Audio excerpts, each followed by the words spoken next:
કુખ્યાત કીર્તિ પટેલની મુશ્કેલી વધી ગઈ છે। સુરત કોર્ટે કીર્તિ પટેલની જામીન અરજી ફગાવી દીધી છે। કીર્તિ પટેલની જામીન અરજી કોર્ટે નામંજૂર કરી છે। કીર્તિ પટેલના ગુનાહિત ઇતિહાસને લઈને જામીન નામંજૂર કરાયા।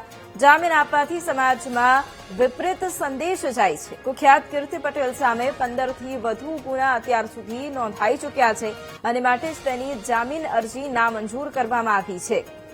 તો ખંડણી કેસમાં કુખ્યાત કીર્તિ પટેલ કે જેની મુશ્કેલી વધી ગઈ છે અને આજ મુદ્દે સંવાદદાતા ધ્રુવ ફોન લાઈન પર છે। ધ્રુવ, એક તરફ કીર્તિ પટેલ કે જેની જામીન અરજી નામંજૂર કરવામાં આવી છે, શું વધુ વિગતો?